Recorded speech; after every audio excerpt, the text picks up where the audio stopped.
Shalom, selamat pagi. Ada satu firman Tuhan yang harus kita ingat senantiasa bahwa Allah adalah kasih. God is love. Itu ada di surat Yohanes. Dan karena dia adalah kasih, ya kita bisa percaya bahwa dia selalu merancangkan hal-hal yang baik bagi kita. Tentunya diperlukan kerjasama dari kita supaya apa yang dijanjikan boleh terjadi dalam hidup kita. Nah, kita lihat beberapa ayat ya firman Tuhan pada pagi hari ini. Yang pertama itu soal status kita ya. Kita perlu ingat baik-baik bahwa kita adalah anak-anak Allah. Dan itu terjadi ketika kita menerima Yesus sebagai Tuhan dan Juru Selamat. Itu ada di Yohanes 1 ayat 12. Dikatakan di situ, semua orang yang menerimanya, menerima Yesus, diberinya kuasa atau otoritas menjadi anak-anak Allah. Siapa itu? Yaitu mereka yang percaya dalam namanya, dalam nama Yesus. Nah kemudian surat Paulus kepada jemaat di Roma dan juga kepada jemaat di Galatia menunjukkan hal yang lebih detail ya. Dikatakan di Roma 8 ayat 15, sebab kamu tidak menerima roh perbudakan yang membuat kamu menjadi takut lagi, tetapi kamu telah menerima roh yang menjadikan kamu anak Allah. Oleh roh itu kita berseru, ya Aba, ya Bapa. Lalu Galatia 4 ayat 6, dan karena kamu adalah anak, maka Allah telah menyuruh roh anaknya ke dalam hati kita yang berseru, ya Aba, ya Bapa. Jadi kita perlu ingat baik-baik ini ya status kita. Bahwa kita adalah anak-anak Allah. Dan karena kita adalah anak-anak Allah, sementara kita tahu juga bahwa Allah adalah kasih, maka kita bisa percaya bahwa Allah atau Bapa kita selalu merancangkan hal-hal yang baik bagi kita. Untuk itu, beberapa ayat di Perjanjian Lama juga bahkan sudah menyatakan bahwa Tuhan itu merancangkan hal-hal yang baik bagi kita. Dia punya plan, dia punya rencana bagi kita. Daud mengatakannya di Mazmur 139 ayat 16. Dikatakan di situ, matamu melihat selagi aku bakal anak. Dalam kitabmu semuanya tertulis hari-hari yang akan dibentuk sebelum ada satupun daripadanya. Jadi istilahnya ada blueprint di surga itu ya. Ada rencana Tuhan buat kita. Kemudian Yeremia 29 ayat 11 mengatakan bahwa sebab aku ini mengetahui rancangan-rancangan apa yang ada padaku mengenai kamu. Demikianlah firman Tuhan. Yaitu rancangan damai sejahtera dan bukan rancangan kecelakaan untuk memberikan kepadamu hari depan yang penuh harapan. Jadi dari dua ayat ini kita bisa melihat bahwa Tuhan punya rencana buat kita. Dia punya blueprint untuk kita. Dan rancangannya atau rencananya itu adalah rencana yang baik. Rancangan yang baik bagi kita masing-masing. Nah, semenjak manusia jatuh ke dalam dosa, maka manusia berusaha dengan kekuatannya sendiri untuk bisa merencanakan yang baik dalam kehidupannya. Nah, tetapi apa yang dirancangkan oleh manusia itu tentunya sangat terbatas dibandingkan dengan kuasa Tuhan. Amsal 19 ayat 21 berkata, banyaklah rancangan di hati manusia, tetapi keputusan Tuhanlah yang terlaksana. Jadi artinya pertama-tama kita ingat ya bahwa kita statusnya adalah anak-anak Allah dan Bapa kita merancangkan hal yang baik buat kita masing-masing. Lalu kita bisa melihat bahwa dia punya blueprint buat hidup kita masing-masing. Blueprint atau rancangan Tuhan itu adalah rancangan yang baik ya, yang tersedia buat kita. Tentunya untuk dapat terwujud perlu kerjasama dengan kita ya. Diperlukan kerendahan hati dari kita ya, sikap hati yang rendah hati ya, untuk mengakui bahwa di luar Tuhan kita tidak bisa berbuat apa-apa. Jadi sekalipun banyak rancangan di hati kita sebagai manusia, kita perlu sadar bahwa yang dari Tuhan itu yang paling baik, yang akan terlaksana, yang paling cocok, yang paling tepat. Ya, oleh karena itu, ya mau nggak mau kita harus datang kepada Dia dan uh, bertanya kepada Dia ya tentang rancangan. Ada ayat yang menarik di Mazmur 32, ada 4 ayat di situ. Ya, yang pertama dikatakan di ayat 7 ini dari Mazmur 32, Engkaulah persembunyian bagiku, terhadap kesesakan Engkau menjaga aku. Engkau mengelilingi aku sehingga aku luput dan bersorak. Ayat 8, aku hendak mengajar dan menunjukkan kepadamu jalan yang harus kau tempuh. Aku hendak memberi nasihat, mataku tertuju kepadamu. Lalu ayat 9, janganlah seperti kuda atau bagal yang tidak berakal, yang kegarangannya harus dikendalikan dengan tali les dan kekang. Kalau tidak, ia tidak akan mendekati engkau. Lalu ayat 10, banyak kesakitan diderita orang fasik, tetapi orang percaya kepada Tuhan dikelilinginya dengan kasih setia. Kita bisa lihat di sini, di ayat 8, bahwa Tuhan itu selalu hendak mengajar dan menunjukkan kepada kita jalan yang harus kita tempuh. Tuhan selalu hendak memberi nasihat dan matanya tertuju kepada kita. Artinya Tuhan itu ingin supaya blueprint yang Dia buat tentang kita, rancangannya buat kita itu bisa terjadi dalam hidup kita. Dia selalu hendak mengajar kita. Nah, kalau kita baca ayat 7 ya, dikatakan di sini, Engkaulah persembunyian bagiku, terhadap kesesakan Engkau menjaga aku. Engkau mengelilingi aku sehingga aku luput dan bersorak. Kita perhatikan di sini, ini sering terjadi ya bagi sebagian orang. Ketika mengalami masalah, situasi yang berat, rasanya nggak ada jalan keluar, lalu mau tidak mau akhirnya mencari Tuhan ya, lalu berkata, Tuhan, Engkaulah persembunyian bagiku. Engkau menjaga aku terhadap kesesakan. Engkau mengelilingi aku sehingga aku luput dan bersorak. Kalau terjemahan bahasa Inggris ini ya dikatakan di sini bahwa you surround me with a songs of deliverance ya. Jadi ketika kita mungkin awalnya kita berusaha dengan cara kita sendiri ya, melakukan sesuatu, dan ketika akhirnya gagal, kita terus datang kepada Tuhan, kita mencari Dia, dan kita menemukan bahwa Dia adalah tempat persembunyian bagi kita, dan Dia itu meluputkan kita ya. Lalu Dia berikan nyanyian di hati kita, dan nyanyian itu membuat kita bisa luput dan bersorak. Nyanyian itu juga merupakan tuntunan dari Tuhan buat kita.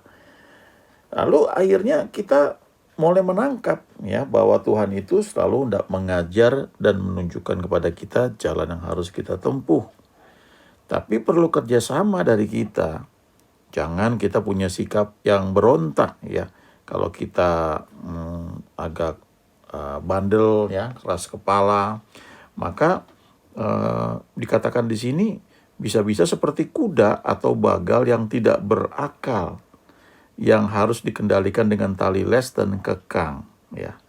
Jadi tujuannya sebenarnya baik ya, makanya diberikan tali les dan kekang supaya bisa dikendalikan. Tapi kalau bandel lagi ya, maka akhirnya bisa mengalami ini di ayat 10 ya, kesakitan yang diderita orang fasik ya. Padahal Tuhan tidak merancangkan itu. Itu sebabnya kita perlu senantiasa datang kepada Dia, membangun hubungan dengan Dia, dan merindukan rancangannya yang indah, yang baik itu, yang ada di surga, yang itu bisa terwujud dalam kehidupan kita ya. Tentu perlu belajar ya. Jadi kita ini memang seperti kalau dari sejak kecil ya kita bertumbuh menjadi dewasa, maka seharusnya juga pengenalan kita akan Tuhan itu juga bertumbuh dari sejak kita mungkin bayi rohani ya, lalu kita mulai bertumbuh dan kita menjadi lebih dewasa ya. Dari tadinya cuma suka main-main saja ya, kalau kita belajar, kita sekolah ya, kita ikut pendidikan yang lebih tinggi, akhirnya kita bisa mandiri, kita bisa bekerja, dan kita bisa menjadi orang yang berdampak baik bagi lingkungan kita ya. Kita menjadi seorang yang merupakan alat di tangannya. Dan itu kerinduan Tuhan ya. Sehingga kita bisa menikmati yang terbaik senantiasa dalam kehidupan kita. Nah, tentunya itu perlu persekutuan yang dibina terus setiap hari antara kita dengan Tuhan. Sehingga kalau kita mengalami masalah apapun ya, Tuhan bisa membuatnya menjadi baik ya. Ada satu stiker ini yang bagus sekali. Dikatakan di situ hanya Tuhan yang bisa mengubah suatu kekacauan menjadi satu pesan, menjadi satu pelajaran. Only God can turn a mess into a message ya. A test into a testimony. Satu ujian menjadi suatu kesaksian. Hanya Tuhan yang bisa mengubahnya. A trial into triumph. Hanya Tuhan yang bisa mengubah satu pencobaan menjadi satu kemenangan. Satu sorakan kemenangan. Only God can turn a victim into a victory. Hanya Tuhan yang bisa mengubah seseorang yang menjadi korban menjadi seorang yang mengalami kemenangan. God is good all the time. Tuhan selalu baik setiap saat. Tapi untuk mengalami hal itu tentunya perlu kerjasama dari kita ya. Itu tidak terjadi otomatis, tapi itu terjadi karena kita memutuskan untuk mengikut Dia senantiasa. Coba kita lihat lagi ya, status kita. Nah, kita perlu ingat, kita adalah anak-anak Allah. Kalau kita belum menerima Tuhan Yesus, mari berdoa, terima Yesus sebagai Tuhan dan Juru Selamat. Maka sesuai dengan firman-Nya di Yohanes 1 ayat 12, kita yang menerimanya sebagai Tuhan dan Juru Selamat kita menjadi anak-anak Allah ya. Kita yang percaya kepada namanya. Selanjutnya dikatakan bahwa kita menerima roh Allah sehingga kita bisa memanggil Allah itu dengan panggilan Aba Bapa. Itu ada di Roma 8 ayat 15 dan di Galatia 4 ayat 6. Oleh karena itu kita bisa percaya bahwa Tuhan kita sebagai Bapa kita, Dia selalu merancangkan hal yang baik bagi kita. Yesus juga berkata di Matius 7 ya, Dia bilang, Bapa manakah di antara kamu jika anaknya minta roti, memberikan kalajengking atau ular ya, ketika anaknya minta ikan ya. Dan dikatakan kalau kamu yang jahat tahu memberi yang baik, apalagi Bapamu yang di surga. Lalu kita lihat bahwa Tuhan punya rancangan ya, punya blueprint di surga. Bahkan hari-hari yang akan kita lalui sudah Dia rancangkan. Dan di Yeremia 29 dikatakan bahwa rancangan yang Tuhan siapkan buat kita itu adalah rancangan yang baik ya, rancangan damai sejahtera yang berikan hari depan yang penuh harapan. Nah, kemudian kita perlu ingat bahwa walaupun kita diberi kemampuan untuk membuat rencana ya atau rancangan, tapi kita perlu sadari bahwa rancangan yang Tuhan sediakan buat kita itu adalah rancangan yang paling baik, yang paling tepat, yang paling cocok buat kita. Ya, Dia pasti rancangan yang baik, Dia pasti rencanakan yang baik buat kita karena Dia adalah Bapa kita. Nah, selanjutnya baru kita lihat ya bahwa Tuhan itu memang selalu hendak mengajar, menunjukkan kepada kita jalan yang harus kita tempuh. Pengertian-pengertian yang didapat dari ayat-ayat seperti ini hendaknya kita renungkan ya, kita camkan. Bahkan kita bisa ajarkan kepada anak-anak kita ketika mereka dari sejak masa mudanya, dari sejak kecil, sehingga yang memenuhi alam bawah sadar mereka itu adalah bahwa Tuhan itu baik, ya Tuhan itu merancangkan yang baik bagi kita masing-masing. Karena firman Tuhan berkata demikian, ya Allah adalah kasih, God is love. Dan dia punya rancangan yang baik buat kita, karena dia adalah Bapa kita. Dia nggak mungkin rancangkan hal yang jelek buat kita. Lalu kita perlu ingat bahwa sekalipun kita diberi kemampuan untuk membuat plan, membuat rencana, dan itu memang perlu ya, tapi kita tetap perlu menyadari bahwa keputusan Tuhan atau rancangannya dari Tuhan itu yang paling cocok, paling tepat ya buat kita. Jadi ya kita perlu mendoakan atau berdoa atau membawakan rencana kita itu kepada Tuhan dalam doa supaya dia kembali meluruskan atau menata ulang kalau perlu supaya kita mendapatkan yang terbaik senantiasa. Coba kita lihat satu contoh di Perjanjian Lama, kisah tentang Yosua. Di Yosua 1 ayat 8 dikatakan, "Janganlah engkau lupa memperkatakan kitab Taurat ini, tetapi renungkanlah itu siang dan malam, supaya engkau bertindak hati-hati sesuai dengan segala yang tertulis di dalamnya, sebab dengan demikian perjalananmu akan berhasil dan engkau akan beruntung." Pada saat itu Yosua mengalami gentar ya, karena dia harus memimpin bangsa yang besar, dan Tuhan memberi perintah kepada dia. Perintahnya sederhana sekali ya. Kita bisa lihat dari ayat 6 di sini misalnya. "Kuatkan dan teguhkanlah hatimu, sebab engkaulah yang akan memimpin bangsa ini, memiliki negeri yang kujanjikan dengan bersumpah kepada nenek moyang mereka untuk diberikan kepada mereka." Lalu ayat 7, "Hanya kuatkan dan teguhkanlah hatimu dengan sungguh-sungguh, bertindaklah hati-hati sesuai dengan seluruh hukum yang telah diperintahkan kepadamu oleh hambaku Musa. Janganlah menyimpang ke kanan atau ke kiri, supaya engkau beruntung kemanapun engkau pergi." Lalu dia katakan hal praktisnya ya yang perlu dilakukan. Ini PR-nya. "Janganlah engkau lupa memperkatakan kitab Taurat ini, tapi renungkan itu siang dan malam, supaya engkau bertindak hati-hati sesuai dengan segala yang tertulis di dalamnya. Sebab dengan demikian perjalananmu akan berhasil dan engkau akan beruntung." Baru dikatakan lagi, "Bukankah telah kuperintahkan kepadamu, kuatkan dan teguhkanlah hatimu, janganlah kecutan tawar hati, sebab Tuhan Allahmu menyertai engkau kemanapun engkau pergi." Yosua menggantikan Musa. Ya, Musa itu memimpin selama 40 tahun. Dan berkali-kali dia harus menghadapi bagaimana orang Israel yang berontak, yang tegar tengkuk. Dan tentunya bagi Yosua ini ya menakutkan ya. Tapi Tuhan bilang jangan takut ya. Kuatkan teguhkan hatimu. Lalu PR-nya yang perlu dilakukan setiap saat adalah memperkatakan kitab Taurat ya. Kalau dibilang kitab Taurat ya di Perjanjian Lama itu kitab Taurat Musa ada 5, Kejadian, Keluaran, Imamat, Bilangan, Ulangan. Ya, baru ada itu aja. Dan dikatakan jangan lupa memperkatakan kitab Taurat tersebut dan renungkanlah itu siang dan malam. Apa tujuannya?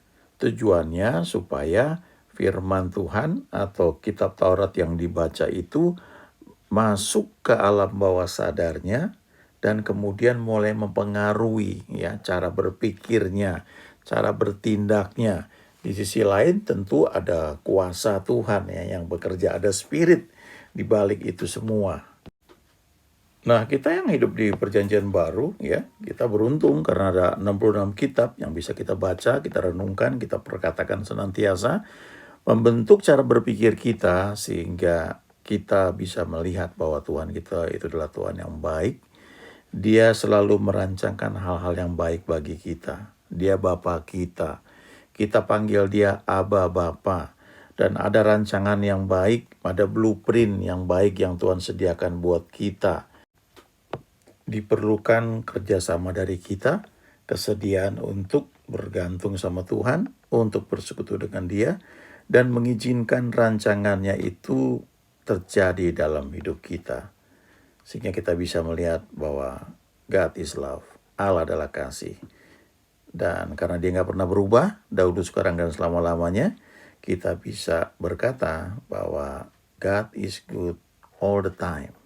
All the time, God is good. Amin.